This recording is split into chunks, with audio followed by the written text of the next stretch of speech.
usually with you, it's a pretty good guess. Funny. Josh asked me to move in with him, and I said yes! Where's your... Wow, it's very nice, but I was really hoping for a... Okay, what the hell is happening? What's happening here is that you can't let me have 5 minutes of joy without having to top me. God, Gabby, you're so obnoxious. Oh my God, what is wrong with you? Man, you have changed since you moved out yesterday? No, you're the one who's changed. Me? Yes, you, because you were so happy with the way that things were going with Josh, and then all of a sudden you want to move in with him? What, just because you move in with your boyfriend, I can't move in with my boyfriend? Oh, admit it. You said yes because you're a petty, selfish little girl. Oh my God. What? The dart's in. The dart's in where? Dart's in your head.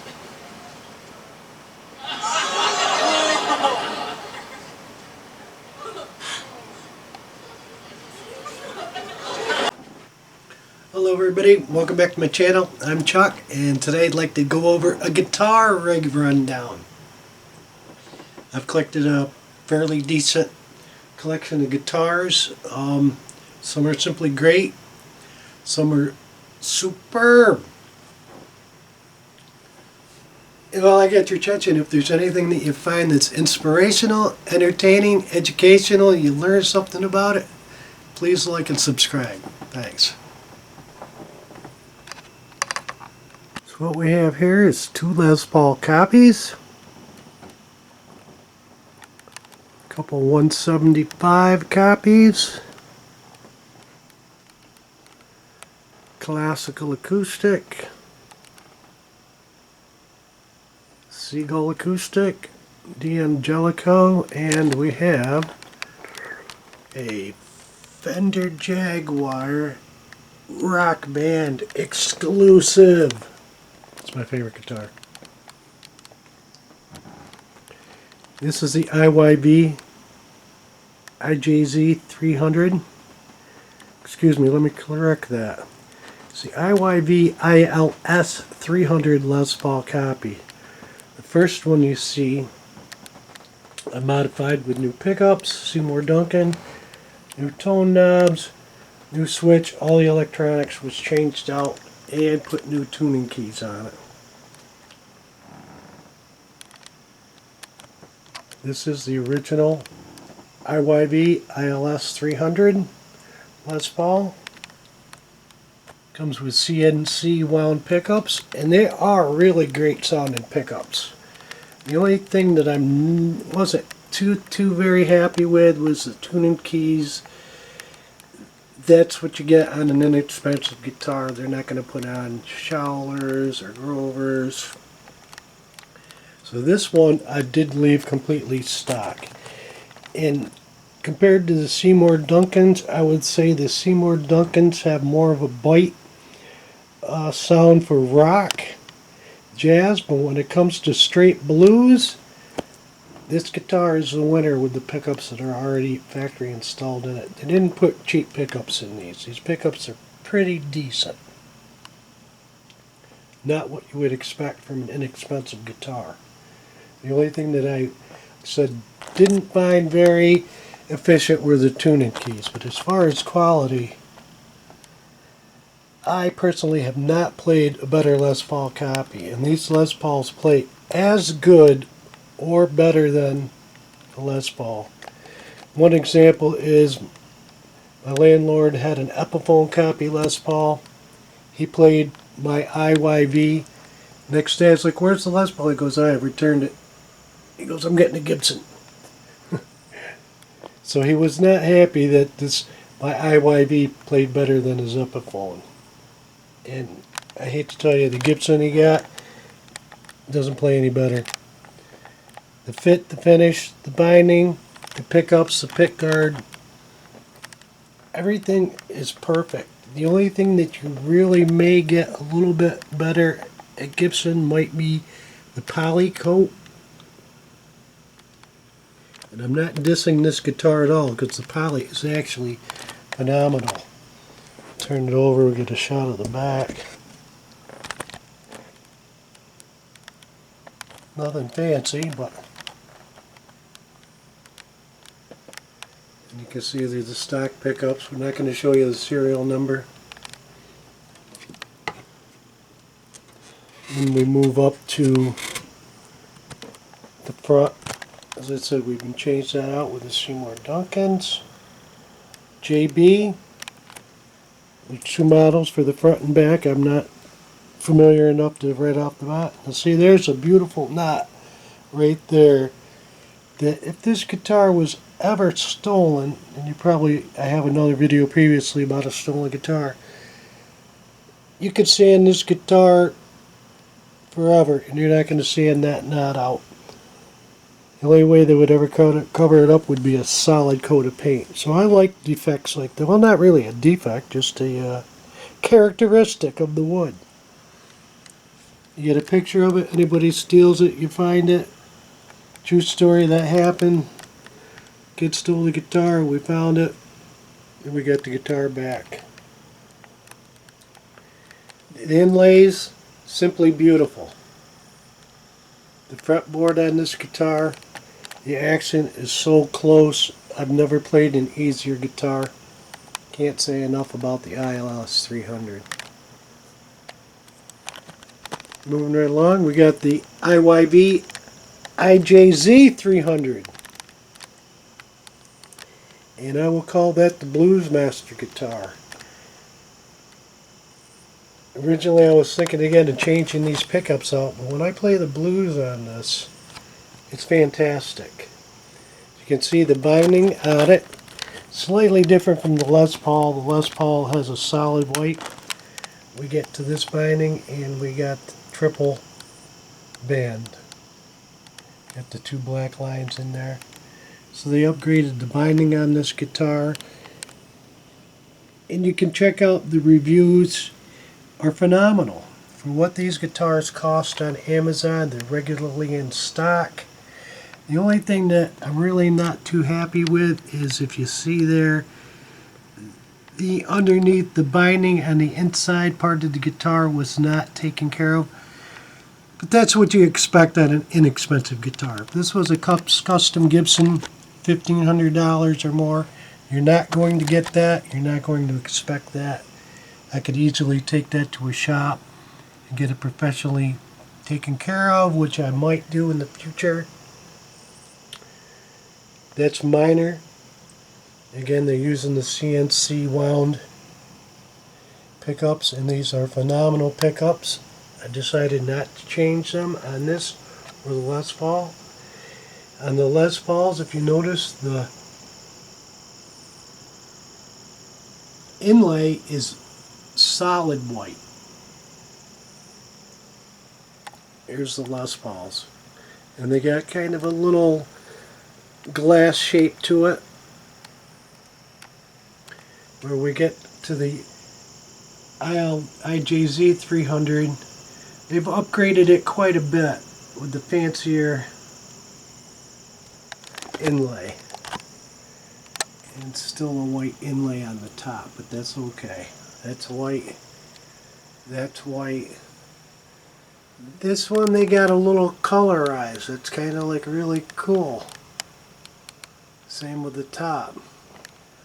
So they do pay attention to detail, and they don't keep everything exactly 100% the same. This is one Les Paul copy, and this is another that just seems to have a little bit fancier inlay. So that's really cool. And we get to the IJZ 500 hollow body, and this guitar is quite a bit bigger. Maybe we'll move this one right out of the picture for now.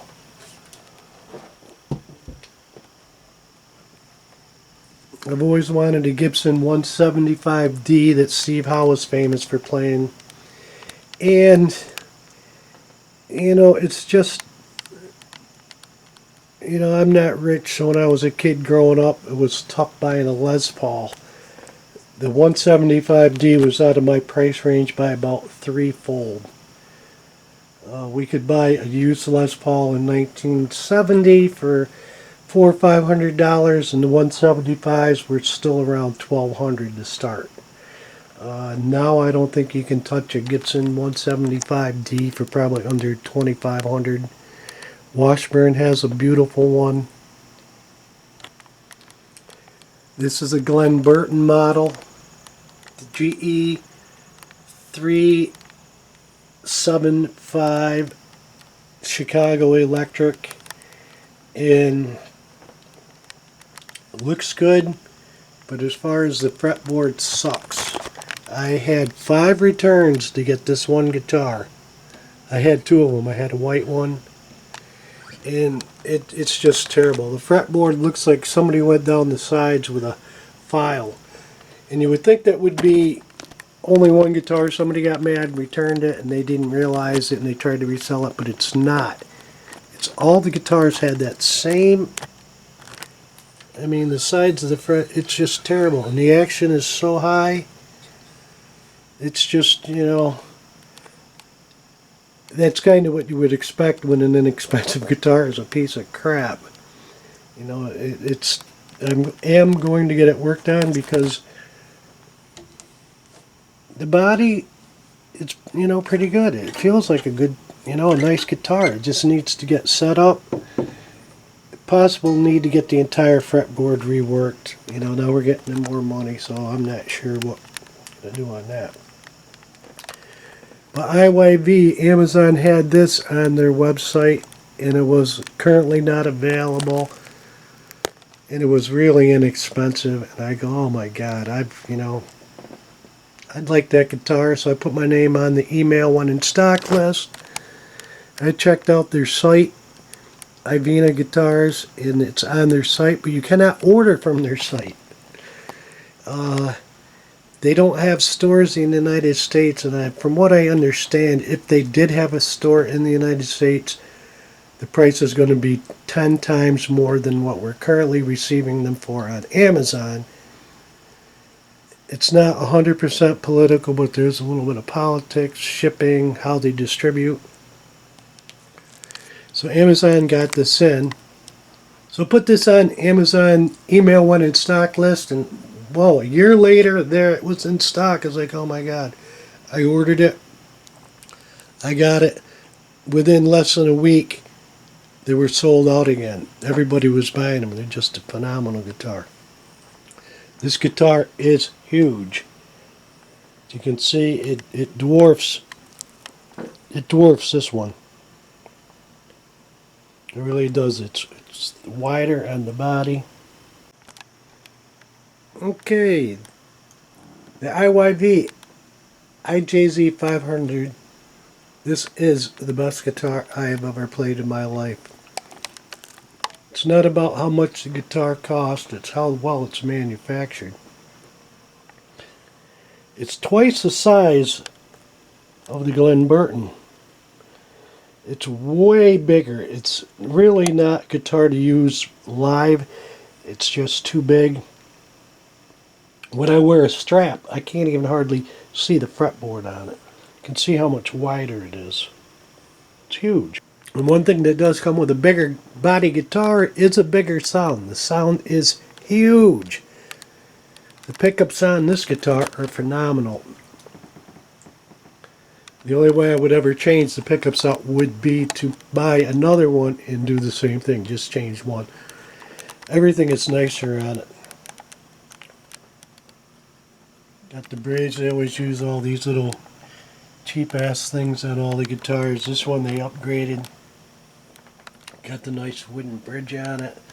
Gold pickups. Inlay. Gorgeous. And the white on the top. Gold tuning keys. They work. It's a slight little challenge to tune it. Since it is hollow body, hollow bodies are a little bit more sensitive to the way everything is set up to tune. Beautiful binding on it.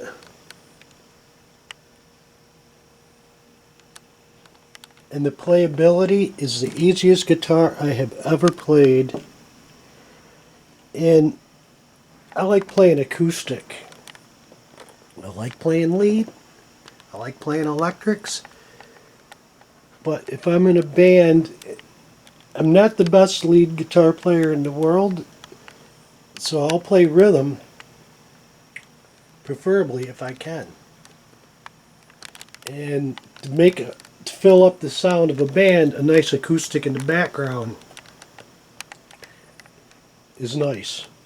Alright, let's try that again. So that's the IJZ 500. Easily the best guitar I have ever played, hands down, no matter what the price.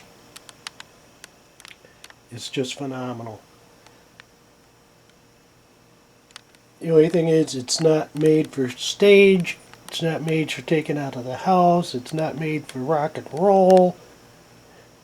I would say it's not really the greatest guitar for distortion, though it might make some unique sounds. But with today's technology and effects like positive grids, bias effects, they have thousands of clean tones, thousands of acoustic tones you can create. So I'm really excited to see how brilliant I can make this guitar sound. Lag. Octania. Classical guitar. Oh, this guitar is beautiful. This is truly a professional made guitar. As I said, the IYVs are really great on the finish, but the finish on this guitar blows the IYVs away. This is just it's like a mirror. As you can see, you can see me in the waving. I don't know if we would see that on the IYV or not. This is my favorite guitar to play. Did I say that already? And it's light. It's so light. There's nothing to it. It's fantastic. I'll show you this. And twirl it.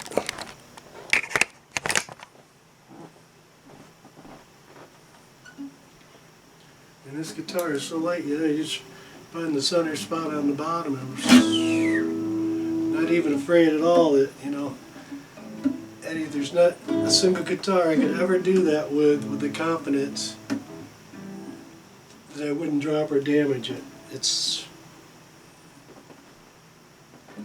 truly incredible.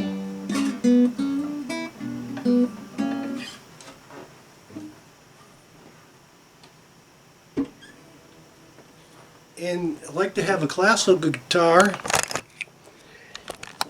because the necks are a lot wider than all electrics. So you stretch your hand out on your classical, some of the chords you go, wow, I had no idea that I had to stretch my fingers so far to hit the chord. Then when you go back to an electric, it's so close. It's like, wow, the chords are so close. So it allows you to stretch your fingers out, and then when you go back to your electrics or a steel string acoustic, the strings are so much closer together, and it feels like you're playing easier now. So in other words, if you want to play your 6-string acoustic and you want to get better at that, just buy an inexpensive classical guitar just to stretch your fingers out. This is not going to be the guitar you're going to be up there doing thrash metal or blues or whatever. It's a tool to stretch your fingers out, unless you want to play classical music, and I know 3 songs on it, and it's, I bought it basically for Mood for a Day and the Ancient.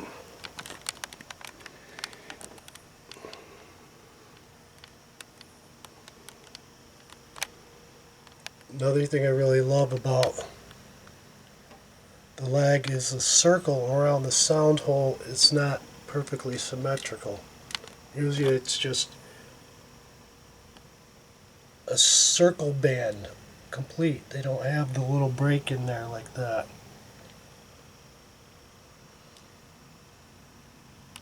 And of course you don't have any of the metal ends on the end of the strings, and you actually have to tie those. I thought I did a really nice, neat job, but one of them popped out. I tell you, it's a bitch to put strings on these guitars. Holy cow. Lag. Check it out, LAG. They make a lot of acoustics that have active electronics in it, and they look really exciting. Then we have the Seagull Acoustic, and I'd never even heard of Seagull before. I would not have picked that for an acoustic, but in a nutshell, that big scratch right there. I borrowed the guitar to do a video for my YouTube channel. I changed the strings for my landlord. As I put the tool in there to take it off, it slipped out and gouged the hell out of it. So he was pretty upset, and they pretty much gave me the receipt for the guitar. They said, you got to buy it. So I bought it for him. But after I bought it, my buddy said, oh, he goes, Seagull's a great guitar company. I go, really? He goes, oh yeah. He goes, they're great guitars. And I do enjoy the sound. It has a nice sound to it. It plays well. And we also have a Angelico. This was on Musician's Friend Stupid Deal of the Day. It was like more than half off. I was like, yeah, there we go. That's what I like. I like a deal. And it's electric, which that's one reason I would have not bought the Seagull myself, is because there's no way to plug it in. You'd have to mic it. I mic it. I like a guitar that I can plug in. I kind of like it's not, I don't know how to describe it. When they put these finishes on it, it changes the tone. So I kind of enjoy having the two different tones I can create from the two different acoustics.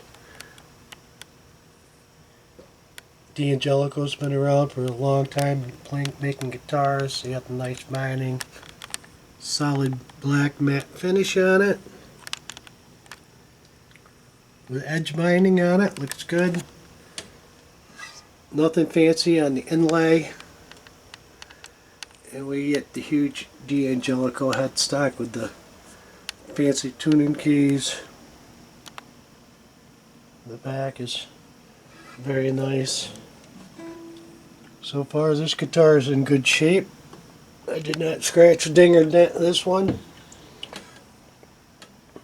I did have a slight humidity problem. The neck got warped, but the guitar shop took care of it, straightened it out. I didn't think it'd be possible. And all these guitars can be heard on various songs on my playlist. And last but not least, we have the Fender Jaguar.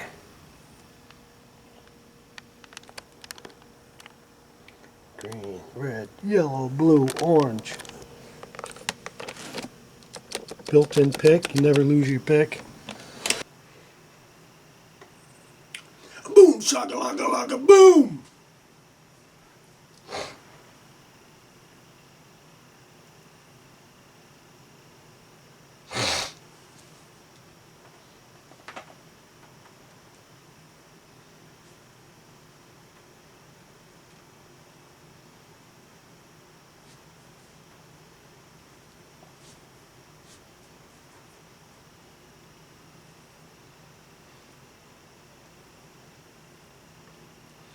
Boom, chugga-lugga-lugga, boom!